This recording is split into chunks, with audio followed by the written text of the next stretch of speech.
Rationing कृति समिति के प्रमुख सलाहकार और movement for piece and justice for piece welfare Mumbai के प्रदेश अध्यक्ष श्री रमेश कदम क्लिक न्यूज़ के संवाददाता रजब अली शेख ने एक खास मुलाकात की है। तालुका पातळीवर गट बांधावे लागतील, गाव पातळीवर गट बांधावे लागतील। सर आपका क्लिक न्यूज़ में स्वागत है। सर आपका परिचय हमारे दर्शकों को दीजिए। नमस्कार, मैं रमेश कदम, मुंबई अध्यक्ष movement for piece and justice for welfare Maharashtra. Sir आपकी क्या समस्या है और सरकार से आप क्या चाहते हैं? देखिए, राशन के मुद्दे पर हम काम करते हैं। Movement for piece and justice Maharashtra ये पिछले 16 सालों से गरीबों के अनाज की लड़ाई पर काम कर रही है। अभी जब महाराष्ट्र में अन्न सुरक्षा का मसला हम देखते हैं तो 2013 में कानून आया हुआ है और कानून ने कहा है कि महाराष्ट्र के 7 करोड़ 16 लाख लोगों को राशन का अधिकार मिलेगा। लेकिन 2014 में ये कानून लागू हो गया। 2014 से लेकर 2022 तक सरकार को वो गरीब आदमी नहीं मिल रहे हैं। गरीब आदमी सरकार उस गरीबों को ढूंढ रहे हैं। बार बार सरकार बोल रही है कि अब हमी पत्र भरो। हमी पत्र में उन्होंने लिखा है कि मेरी आमदनी इतनी इतनी है और मुझे अनाज का अधिकार मिलना चाहिए।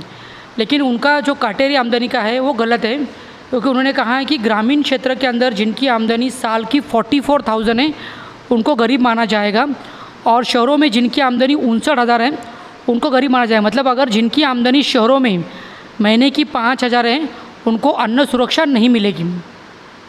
वैसी ही बात है कि अंत्योदय कार्ड मिलता है गरीबों को, जो एक पीला कार्ड होता है उस पर अंत्योदय स्टैम्प मारा जाता है। तो ये अंत्योदय कार्ड मिलने का जो क्राइटेरिया है वो है जिनकी आमदनी साल की 15,000 रुपया है उनको गरीब मानते हैं।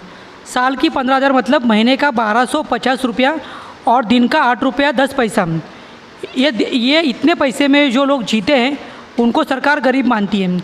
और 2000 मतलब ये जो तय हुआ 1999 में और अभी 2022 चल रहा है, तो इतने साल में सरकार ने अपनी गरीबी रेखा नहीं बढ़ाई है। तो ऐसे भी लोग झूठ बोलकर वो BPL कार्ड या पीला कार्ड हासिल करते हैं। तो सरकार चाहती है कि लोग झूठ बोलकर अपनी आमदनी 59 के नीचे लिखें। तो ये एक बड़ी समस्या है, क्योंकि 60,000 5,000 में कोई भी परिवार किसी भी शहर में जिंदा नहीं रह सकता, ये आप सभी मान सकते हो। दूसरी समस्या है कि दुकान में पावती मिलने का अधिकार है। अभी E-POS मशीन आया हुआ है, पहले हाथ से लिखते थे, अभी मशीन में अंगूठा दबाया तो पावती बाहर आनी चाहिए, लेकिन वो पावती बाहर नहीं आती तो दुकानदार लोगों को लूटता है। दूसरा, उसके हक का जो अनाज मिलना चाहिए उसके लिए आधार लिंक किया गया है। तो आधार लिंक के लिए दुकानदार कहता है कि आपका 2 का लिंक नहीं हुआ, 1 का लिंक नहीं हुआ। तो इसी बहाने दुकानदार लोगों से 5-10 किलो अनाज चोरी करता है। इस पर भी सरकार का कहीं कंट्रोल नज़र नहीं आता है। दूसरा, अनाज गंदा आता है। तीसरा, कानून के अंदर जो है वो 1 रुपये किलो से ज्वारी बाजरी यानी मोटा अनाज आना चाहिए, 2 रुपये किलो से गेहूँ मिलना चाहिए, 3 रुपये किलो से चावल मिलना चाहिए। लेकिन पिछले 14 से अभी 22 तक एक बार भी ये ज्वारी बाजरी अभी तक दुकानों में आई नहीं है। मतलब मोटा अनाज मिलने का जो गरीबों को अधिकार है, जो नाचनी जो होती है, नागली होती है, जो पौष्टिक आहार है वो गरीबों को अधिकार है, वो नहीं मिला। बीच में कोरोना में मक्का आया था जो बहुत गंदा क्वालिटी का था, जो मक्का महाराष्ट्र में नहीं खाया जाता है, लेकिन सरकार ने मक्का मंगाया था। उसके बदले महाराष्ट्र में जो ज्वारी बाजरी या नागली आती है वो लोगों को देना चाहिए 1 रुपये किलो से, ये कानून के अंदर है। दूसरा, आधार लिंक ना होने की वजह से जो समस्या आती है वो एक बड़ी समस्या है। ये इनकम कैटेगरी की समस्या है। और राशन दुकान के अंदर कंप्लेंट कहाँ करनी चाहिए उसका बोर्ड कंपलसरी होना चाहिए। राशन दुकान सुबह 8 से 12 और शाम को 4 से 8 बजे खुलनी चाहिए। वैसा ही रेशन ऑफिस का जो समय है 10 से 5 बजे तक, फिर उसमें वो समय में लंच टाइम 1 से 1:30 बजे तक होना चाहिए। बाकी समय लोगों का काम के लिए होना चाहिए। और जनता की सनद, नागरिकों की सनद वहाँ लगी होनी चाहिए कि कौन सा काम कितने दिनों में और कितने पैसे में होता है, वो कहीं भी नज़र नहीं आता है। तो उससे लोग दलालों के पास जाते हैं, लेकिन एजेंट या दलाल बढ़ते हैं। मतलब दलाल के पास जाने के बगैर कोई भी काम लोगों का नहीं होता है। राशन दुकान में भी डायरेक्ट लोगों का काम नहीं होता है। तो हम यानी movement for piece and justice Maharashtra पूरे महाराष्ट्र में राशन दुकान के ऊपर 10 लोग का एक गढ़ बना रहे हैं। ये उसको हम कहेंगे रेशन गढ़। ये रेशन गट के 10 लोगों के, जैसे कि पहले आपने देखा होगा कि बचत गट आया था, तो उन लोगों ने अपना इकोनॉमिकल विकास किया। उस तरह रेशन गट आएगा, ये रेशन गट 10 लोगों की समस्याओं पर काम करेगा और ये सारे लोग जो है वो अपनी समस्या लिखित स्वरूप में सरकार को देगी। और 15 मार्च जो जागतिक ग्राहक दिन है, उस 15 मार्च को हम Bandra Urdu national girls school station के बाजू में एक जन सुनवाई लेने वाले हैं। पिछले 10-12 सालों में मुंबई के अंदर इस तरह का बड़ा प्रोग्राम नहीं हुआ है या राशन पे सवाल पे बड़ा काम नहीं हुआ है, इसलिए राशन की मूवमेंट लगभग ख़त्म होते हुए दिखाई दे रही है। इसलिए हमने ये कोशिश कर रहे हैं कि राशन को लेकर एक जो बड़ी जन सुनवाई हो, जिसके अंदर वो जो गट का मेंबर है या उस गट की वो जो लेडीज़ है, क्योंकि कानून ने कहा है कि राशन की गट प्रमुख जो है या राशन की कुटुंब प्रमुख वो महिला होगी और उस महिला को अधिकार मिला है कि वो अपनी बात बोल सकें। तो जन सुनवाई में वो लोकल महिला, चाहे फिर वो मीरा रोड की हो, दहीसर की हो, मालाड की हो, अंधेरी की हो, बांद्रा की हो, सांता क्रूज़ की हो, घाटकोपर, कुर्ला या गोवंडी, यहाँ से अलग अलग क्षेत्रों से हम लोग उन महिलाओं को जिनके नाम पर कार्ड है या जो कुटुंब प्रमुख है वो अपने अधिकार की बात करेंगे। वो कहेगी कि हमारा राशन दुकान नहीं खुलता है, वो कहेगी कि हमारा राशन पे अनाज गंदा आता है, वो कहेगी कि हमारा राशन दुकान पे वो बोर्ड नहीं है जो रूल है, वो कहेगी कि हमारा महीने में एक बार अन्न दिवस नहीं मनाया जाता है, वो कहेगी कि हम लोग बुज़ुर्ग होने की वजह से हमारा थंब जो नहीं आता इसलिए हम अनाज से वंचित होते हैं, वो कहेगी कि दुकान लंबा होने की वजह से हम लोग बुज़ुर्ग हैं, हम लोग दुकान में नहीं जा पाते, तो 3 महीने अनाज लेने की वजह से हमारा कार्ड बंद होता है। ये सारी समस्याएं लोग अपनी ज़बानी जन सुनवाई में कहेंगे, जहां हम कोशिश कर रहे हैं कि 2 आमदार, 2 पत्रकार, 2 कार्यकर्ता, 2 सामाजिक जो कार्यकर्ता होते हैं वो, और 2 मीडिया से जो लोग आएंगे वो, ऐसे 10 जो लॉयर, ह्यूमन राइट्स के जो लॉयर्स हैं वो लॉयर यहाँ आए और उन लोगों की एक कमेटी, उनका एक पैनल बैठे और वो पैनल के सामने हमें डॉक्यूमेंटेशन करके 15 मार्च को ये जन सुनवाई करने हम जा रहे हैं, जिससे हम लोगों की आवाज़, जनता की आवाज़, आवाम की आवाज़ सरकार तक पहुंचाना चाह रहे, ये हमारा मकसद है। सर, आप जनता को क्या संदेश देना चाहते हैं, ज़रा बताइए। देखो, ये गरीब जनता का सवाल है, इसलिए जनता बहुत मुश्किल से किसी भी मूवमेंट से जुड़ती है, लेकिन हम जनता को ये सवाल संदेश देना चाहते हैं कि जैसे कि मेरा फेसबुक पर एक पेज है जिसका नाम है, मराठी में आप टाइप कर लीजिए, मुंबई रेशनिंग कृति समिति। ये जो पेज है इसके ऊपर अभी 18,000 लोग पूरे महाराष्ट्र से ज्वाइन हो चुके हैं और उसी से जुड़कर आप जहाँ कहीं भी हो अपने विभाग में, आप किसी भी नाम से रेशन हक्क, रेशन गट, रेशन कृति समिति, रेशन हक्क समिति, रेशन अधिकार समिति, ऐसे व्हाट्सएप के ग्रुप बनाकर हमारे जो फेसबुक पेज पर जो जानकारी है वो जानकारी आप लेकर मेरा नाम उसमें से कट कर अपना नाम से वो जो पोस्ट है वो लोकल लोगों तक फैलाऊं।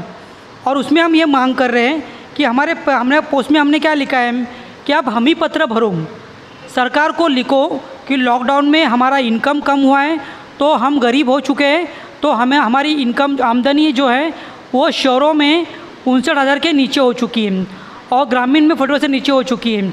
और जो एकल महिला है, सिंगल महिला है, विधवा महिला है या जो CSW व्यवसाय में जो महिला है वो, या जो अपने दिव्यांग भाई है वो जाके अर्जी करें कि हमको अंत्योदय कार्ड मिले। ये अर्जी वो ज़्यादा से ज़्यादा करें और उसमें अगर कुछ उनको दिक्कत आती है तो मेरे वो फेसबुक पेज पर या मेरा नंबर मैं अभी आपको शेयर करता हूँ, उस पर आप वो व्हाट्सअप कर सकते हैं, मुझे व्हाट्सअप पर आपकी जानकारी दे सकते हैं। तो लोकल लेवल पे हम जहाँ जहाँ काम कर रहे हैं हमारे साथी आपको वहाँ हेल्प करेंगे।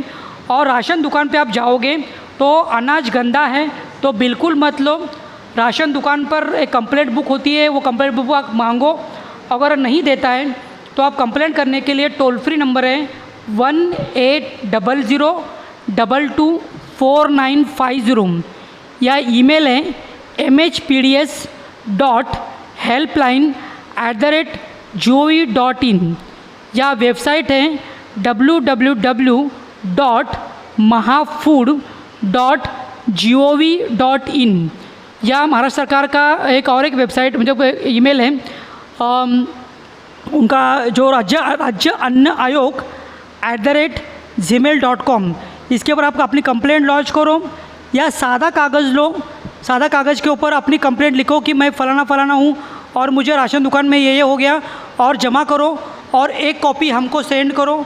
अगर ये भी आप नहीं कर सकते हो तो मुझे व्हाट्सअप करो, हमने कंप्लेंट का फॉर्मेट बनाया हुआ है, या हमारे फेसबुक पर एक फॉर्मेट अवेलेबल है, वो फॉर्मेट डाउनलोड कर लीजिए और उसके ज़रिए आप सरकार से मांग कीजिए कि आपके बस्ती में आपकी क्या समस्या है। हमने लिखा हुआ है उसके ऊपर कि दुकान नहीं खुलती या अनाज गंदा मिलता है, या आपके राशन दुकान के ऊपर 12 नंबर का एक RC नंबर होता है जो आपका डिजिटल राशन कार्ड नंबर है, उसके ज़रिए आप चेक कर सकते हो। आप डाउनलोड कीजिए, मेरा राशन नाम का ऐप है, उसमें आप आपके आधार से या आपके मोबाइल से आपको या आपके RC से आप जान सकते हो कि आपके कार्ड पे कितना अनाज मिलता है। अगर उतना अनाज आपको नहीं मिलता है तो आप कंप्लेंट करें, सरकार को बताएं, ज़्यादा से ज़्यादा लोग भर भर के कंप्लेंट करें। सरकार के पास ये जानकारी जानी चाहिए कि अनाज गंदा आता है, या RC नहीं लिंक होता है, या अनाज कम मिलता है, या दुकान नहीं खुलता है, या दुकान पे वो नहीं। दूसरा, आप जब भी ऑफिस में जाओ तो ऑफिस के बाहर एक बोर्ड लगा होना चाहिए जिसके अंदर आपका राशन कार्ड का जो भी काम है, नाम कम करना है, नाम बढ़ाना है, या आपका एड्रेस चेंज करना है, या नया कार्ड बनाना है, या जो भी चेंजेस आपको करना है, वो काम कितने दिन में होगा। लगभग सभी काम 3 से 6 दिन में होते हैं, और जिस काम के लिए इंस्पेक्टर आपके घर में विजिट करता है वो काम 30 दिन में होता है। लेकिन इससे ज़्यादा अगर टाइम लगता है तो आप कंप्लेंट कर सकते हैं। कंप्लेंट करने का आपको अधिकार है। आपके ऊपर कंप्लेंट करने पर कोई भी कार्रवाई अगर होती है, आपको कोई तकलीफ़ होती है, तो आप हमसे डायरेक्ट संपर्क कर सकते हैं, और जुड़कर या तो movement for piece and justice movement, या हमारा फेडरेशन जो चल रहा है वो, या मेरा फेसबुक पेज, इस पर आप जुड़कर अपनी लड़ाई खुद लड़ सकते हैं। इस तरह का आंदोलन हम महाराष्ट्र में खड़ा कर रहे हैं। शुक्रिया, आपके चैनल ने हमारा सपोर्ट किया और आपके चैनल के ज़रिए लोगों तक आप हमारी जानकारी पहुंचा रहे हैं, इसलिए MPJ यानी movement for piece and justice की तरफ से मैं आपका भी आभार मानता हूं। क्लिक न्यूज़ गरीबों के सवालों के ऊपर आवाज़ उठा रही है और जनता के आवाम का आवाज़ बनने जा रही है। क्लिक न्यूज़ को लाइक कीजिए और ज़्यादा से ज़्यादा शेयर कीजिए।